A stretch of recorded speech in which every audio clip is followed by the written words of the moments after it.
Hello, and thank you for joining me for this presentation titled Learning Through Play in Kindergarten. My name is Jennifer Smith, and I'm the Early Years Curriculum Consultant for the District School Board of Niagara. In this presentation, I'll be giving you a little bit of the background of the kindergarten program, as well as talking about what a play and inquiry-based kindergarten program in Ontario looks like today. So many times I get asked for more information about the kindergarten program. Why is it 2 years? What happens in the kindergarten program? Well, here is the statement from page 8 of the program document. The kindergarten program is a child-centered, developmentally appropriate, integrated program of learning for 4 and 5-year-old children. The purpose of the program is to establish a strong foundation for learning in the early years and to do so in a safe and caring, play-based environment that promotes the physical, social, emotional, and cognitive development of all children. There are 2 images on your screen. To the left is the cover of the kindergarten program document put out by the Ministry of Education in Ontario. To the right is another document called Excerpts from ELECT, or Early Learning for Every Child Today. This document is what our partners in education, the early childhood educators, learn when they go to school to become a registered ECE. This document breaks down the ages and stages of development from birth through to age 8. This document sets the foundation for our kindergarten program. So just to get us started, what do you remember about being in kindergarten?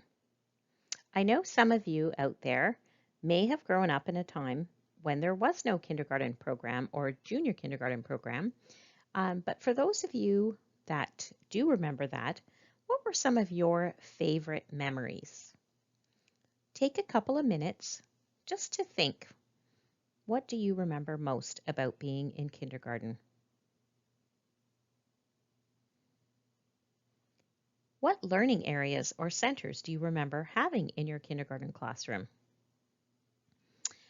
When I've done this presentation in person, many things came to mind for the participants. Things such as they remember singing, exploring, imagining, daydreaming, having fun, making friends, building, sharing, taking turns, jumping, running. Remember the block center. They remember possibly having a nap way back in the day. So lots of fun things for us to consider with our fond memories of kindergarten. In kindergarten and early years in general, the view of the child is that they are competent and capable. They're capable of complex thinking, they're curious and rich in potential and experience. Every child should feel that he or she belongs, is a valuable contributor to his or her surroundings, and deserves the opportunity to succeed. Today, as we consider learning for all children, we understand that they grow up in families with diverse social, cultural, and linguistic perspectives. They come to us not as empty vessels, but as children who are already rich in experience and who have incredible potential for growth. Every child needs to feel that they belong and that they're a valuable contributor to their community and their surroundings, and given the opportunity to succeed. When educators recognize children as capable and curious, we are better able to provide the appropriate time and supports to ensure that all children succeed to high standards. The kindergarten program reflects the belief that all 4 and 5-year-olds are capable and competent learners, full of potential and ready to take ownership of their learning. It approaches children as unique individuals who live in and learn within families and communities. When educators recognize children as competent, capable, and curious, there is greater likelihood that the program values and builds on the strengths and abilities of the students in front of them. This belief invites a more complex view of children and the context in which they learn about the world around them. Seeing children from a strengths-based perspective helps focus educators on what children can do rather than what they can't do. As a result, decisions, actions, interactions with and between educators, children, and parents and families, then they become richer and more intentional. So just like the view of the child is the view of the families. Families are composed of individuals who are competent and capable, curious, and rich in experience. Families love their children and want the best for them. Families are experts on their children. They are the first and most powerful influence on children's learning, development, health, and well-being. Parents and families play an important role in their children's learning and are an integral part of the kindergarten program. Studies show that children perform better in school if their families are involved in their education. Parents and families bring diverse social, cultural, and linguistic perspectives and are their children's first teachers. Knowing their children as well as they do, parents and families are able to provide educators with important information that allows educators to better meet the needs of individual children. So something that has changed quite a bit in the last number of years is the classroom environment. Here is a quote from the Ministry of Education as cited in our program document. We need to think about creating classroom environments that give children the opportunity for wonder, mystery, and discovery, an environment that speaks to young children's inherent curiosity and innate yearning for exploration is a classroom where children are passionate about learning and love school. Children's learning builds on their existing understanding of ideas and concepts. Their natural curiosity inspires them to solve problems and overcome challenges. As children investigate and experiment with materials and interact with one another through play, they establish skills in problem solving, acquire language, social competence, self-regulation, and deepen their understanding of numeracy concepts. This is an image from the Center on the Developing Child at Harvard University. This image shows the different neurons that are forming in the brain at different ages and stages. You can see on the far left in the yellow column, the birth column. So those neurons are already starting to form. In the middle section, at 6 years of age, you can see there are many, many more connections that have been formed. And on the far right, at 14 years of age, that the neurons have started to drop off. You know that old saying, use it or lose it? Well, in this case, it just means that for those neurons that weren't being used, they will start to disappear. But new ones can always form with new experiences. So when we think of that little brain at 6 years of age, we can see how vital and important the early years are. It's important to be providing many experiences for the children, both indoors and outdoors, so that they can make those connections in their brain. On the next slide, we're going to watch a video from Dr. Jean Clinton. She's a professor at the Offord Center for Child Studies at McMaster University and has provided much of the research in our kindergarten program document about the development of the early brain.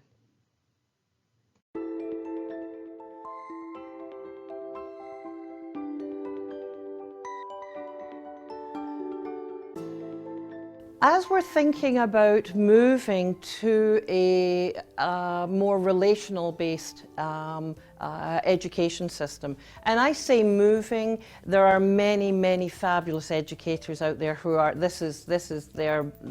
feel this in their bones, deep in their bones, so they are already doing it.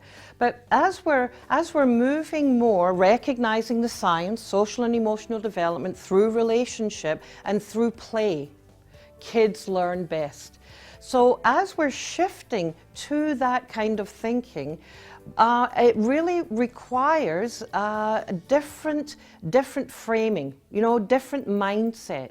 If we think that kids are empty vessels, that what our job is to teach them how to behave, stuff that duck, as one of my families once said. They felt like, stuff the duck. I need my piano lessons, my math lessons, my this lessons. If we think the child is an empty vessel and we've got all this wonderful stuff, how to get along, how to learn your letters, all of these things, then we are going to be spending our time thinking about, ooh, how can I fill that vessel? How can I cover all of this curriculum? And if you're busy thinking about that, you're thinking about, okay, so how can we get some of those drill and kill sheets?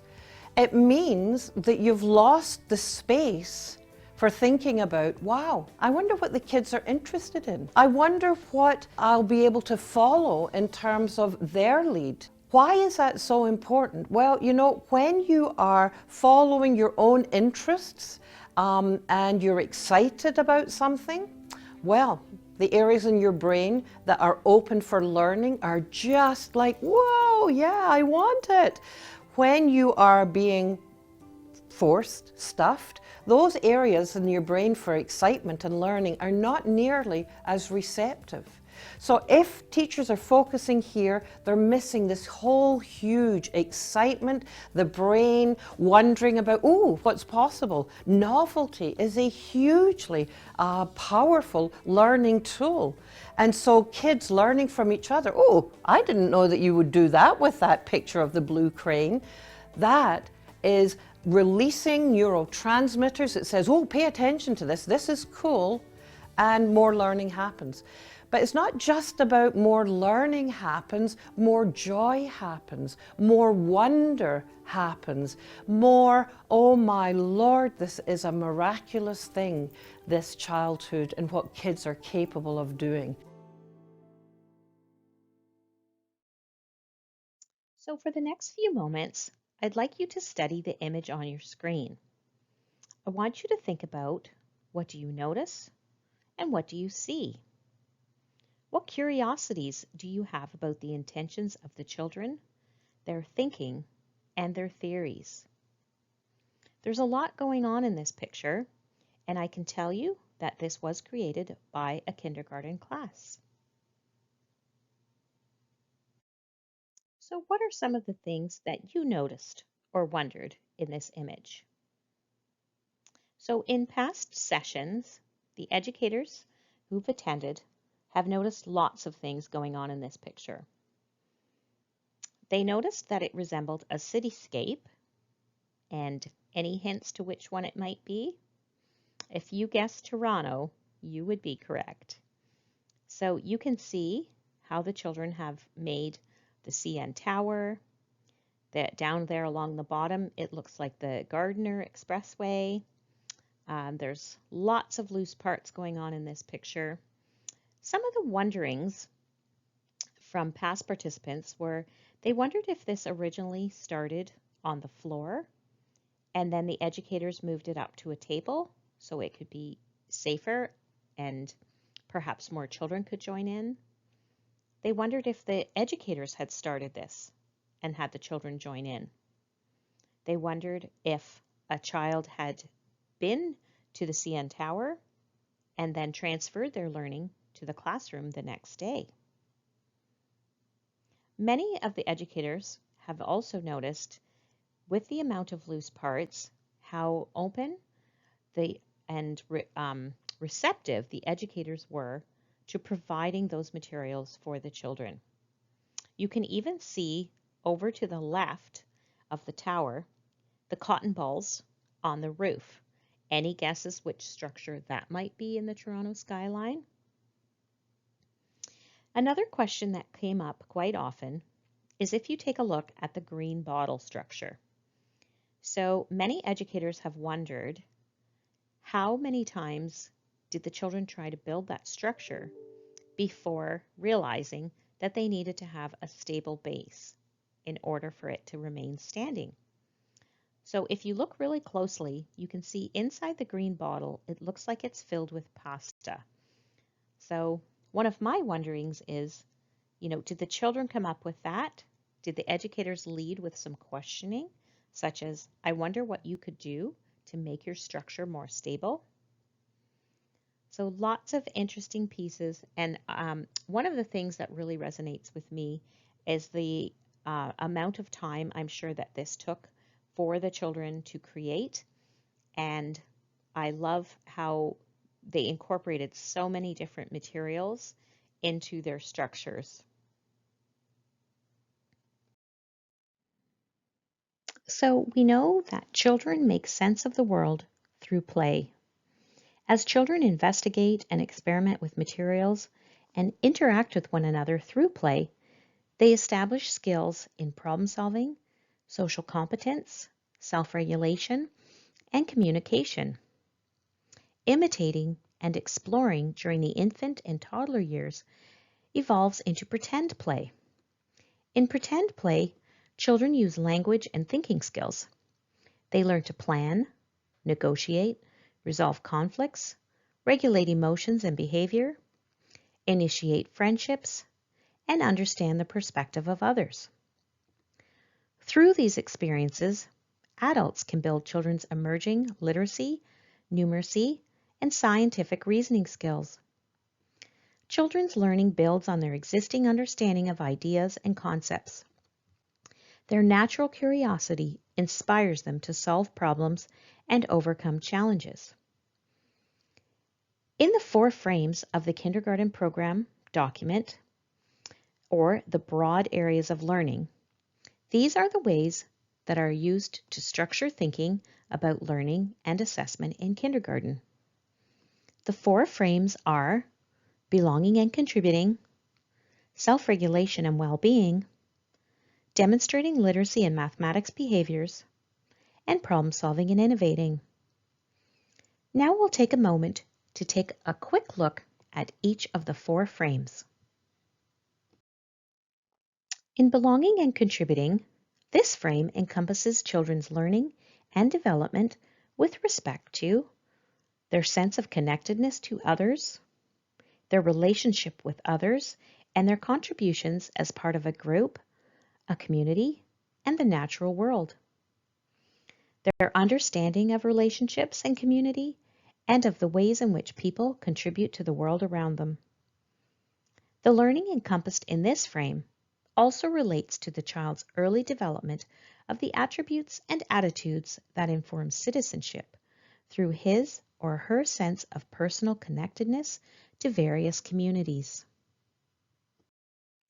The self-regulation and well-being frame encompasses children's learning and development with respect to their own thinking and feelings and their recognition of and respect for differences in the thinking and feeling of others, regulating their emotions, adapting to distractions, and assessing consequences of actions in a way that enables them to engage in learning, and their physical and mental health and wellness.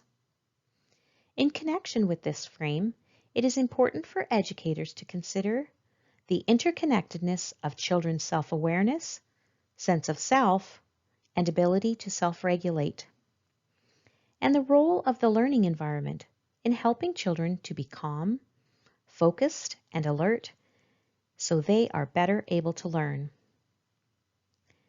What children learn in connection with this frame allows them to focus, to learn, to respect themselves and others, and to promote well-being in themselves and others. The demonstrating literacy and mathematics frame encompasses children's learning and development with respect to communicating thoughts and feelings through gestures, physical movements, words, symbols, and representations, as well as through the use of a variety of materials. Literacy behaviors, evident in the various ways they use language, images, and materials to express and think critically about ideas and emotions as they listen and speak, view and represent, and begin to read and write. Mathematics behaviors, evident in the various ways they use concepts of number and pattern during play and inquiry, access, manage, create, and evaluate information and experience an emergent understanding of mathematical relationships, concepts, skills, and processes. And lastly, an active engagement in learning and a developing love of learning, which can instill the habit of learning for life. What children learn in connection with this frame develops their capacity to think critically, to understand and respect many different perspectives, and to process various kinds of information. The last frame of problem solving and innovating encompasses children's learning and development with respect to exploring the world through natural curiosity in ways that engage the mind, the senses, and the body, making meaning of their world by asking questions, testing theories, solving problems, and engaging in creative and analytical thinking, and the innovative ways of thinking about and doing things that naturally arise with an active curiosity and applying those ideas in relationships with others, with materials, and with the environment. The learning encompassed by this frame supports collaborative problem solving and bringing innovative ideas to relationships with others. In connection with this frame, it is important for educators to consider the importance of problem solving in all contexts, not only in the context of mathematics, so that children will develop the habit of applying creative, analytical, and critical thinking skills in all aspects of their lives. So what is play-based learning? Play is how children make sense of the world. Much of children's learning takes place through play.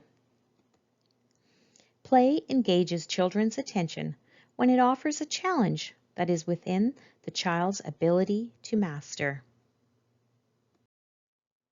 Play is a means to early learning that capitalizes on children's natural curiosity and exuberance. The kindergarten program provides many authentic opportunities for children to learn, be curious, and explore through play and inquiry. Children can be engaged in a large group, a small group, or as individuals in thinking creatively, exploring and investigating, solving problems, and sharing their learning with others. Here is a poster of 12 key types of play. There are different types of play, and they often overlap in rich play scenarios. Knowing and watching for the broad types helps sensitize teachers and parents to the shifting landscapes children create. This also provides you with a tool for assessing whether a playful kindergarten is providing adequate opportunity and materials for all types of play. These can also be noticed when your child is at home, at the park, playing alone, and playing with friends. In Ontario, the kindergarten program from the Ministry of Education is built on a play-based and inquiry-based foundation. So why a play-based program? It has long been acknowledged that there is a strong link between play and learning for young children, especially in the areas of problem solving, language acquisition, literacy, numeracy, and social, physical, and emotional skills. Kindergarten educators need to be skilled in building upon student inquiry in order to help each student move forward in his or her learning across activities and across the day.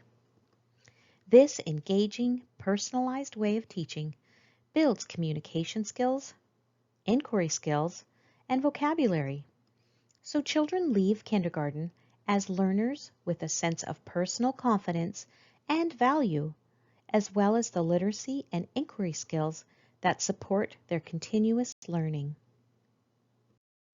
When children are manipulating objects, acting out roles, or experimenting with various materials, they are engaged in learning through play.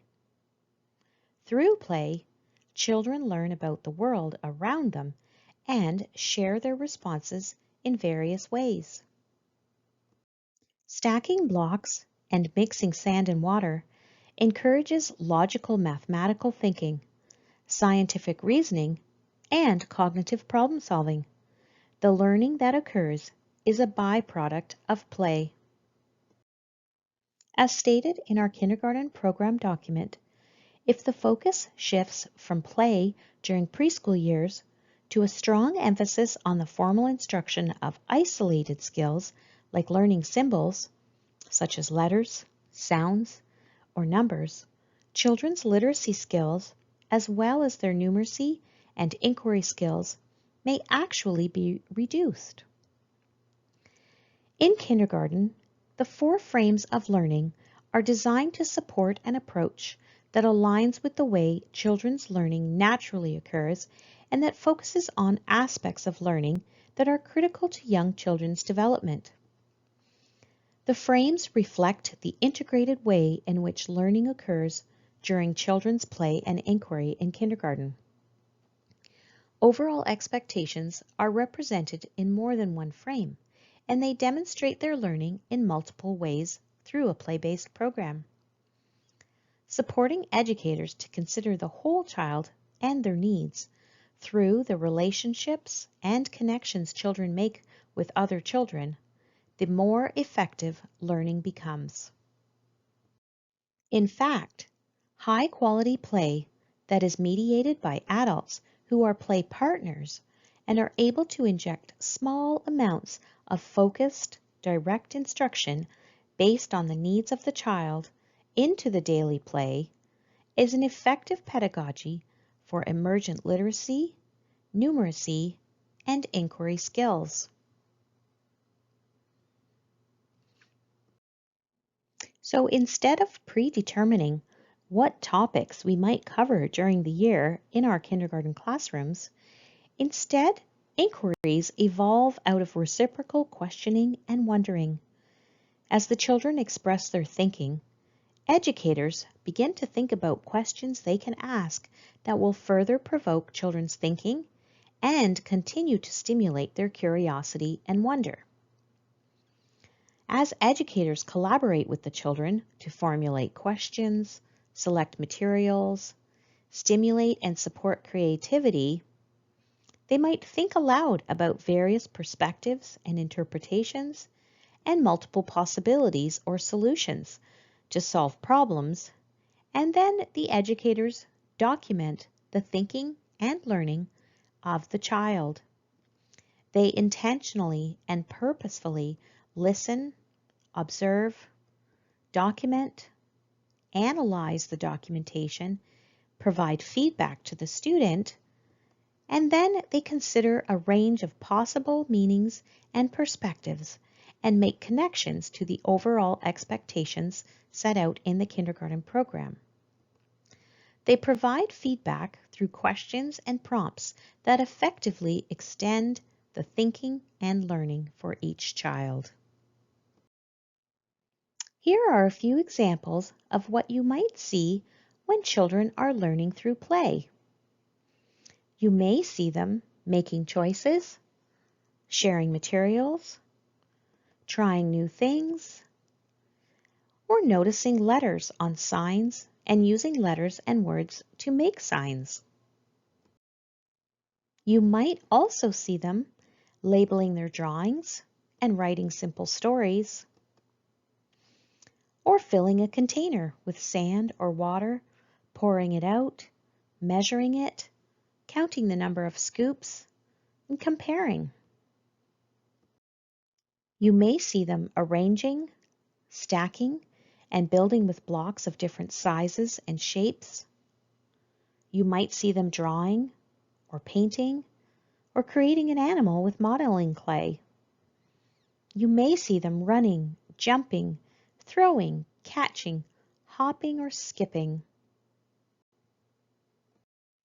When children are learning through play, you might hear them talking, sharing ideas, discussing something with each other and with adults, wondering aloud, questioning, using new vocabulary, explaining, suggesting, or planning.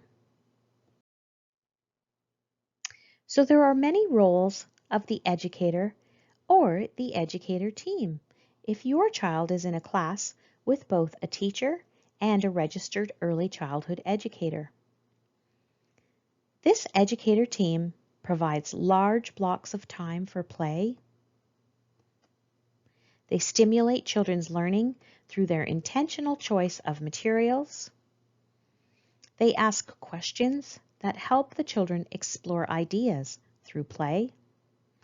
And they document the children's learning in various ways. On your screen now is an image that is taken out of our kindergarten program document.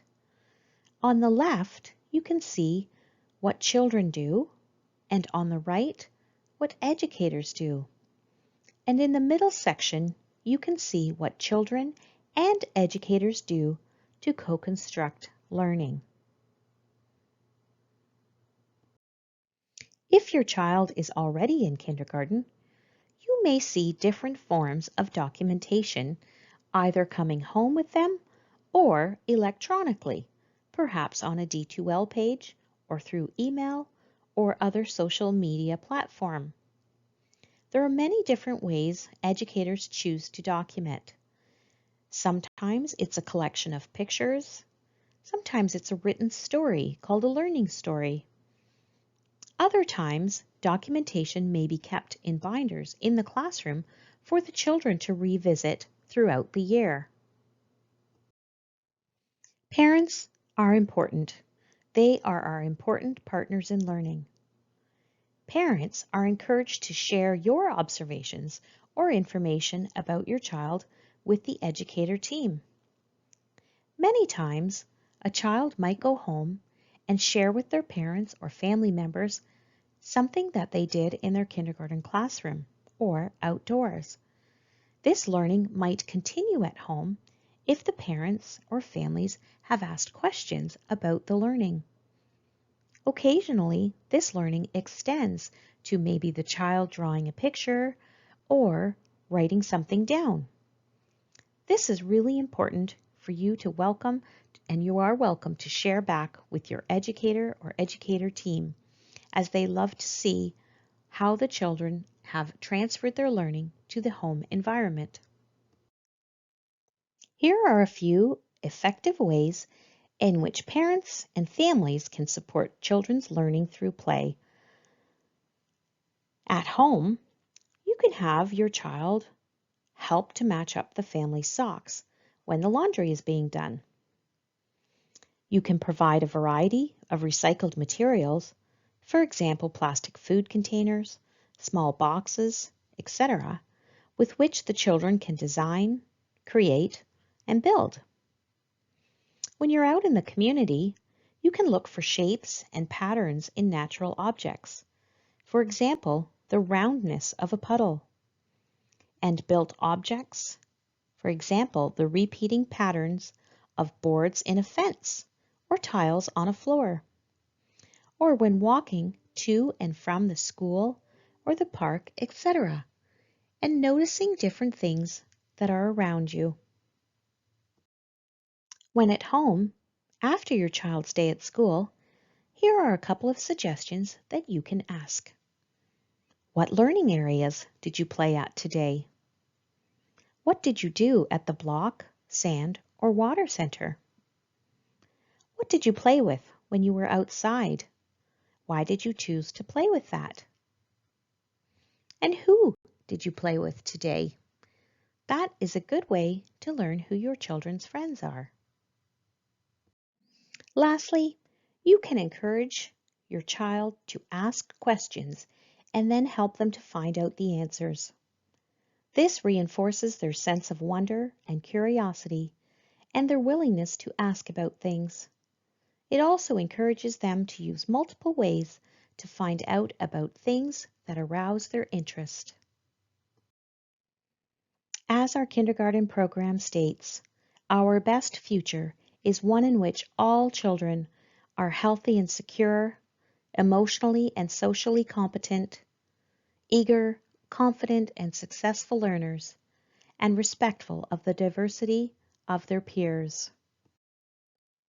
Thank you for joining me for this presentation on learning through play in kindergarten. Enjoy the rest of your evening.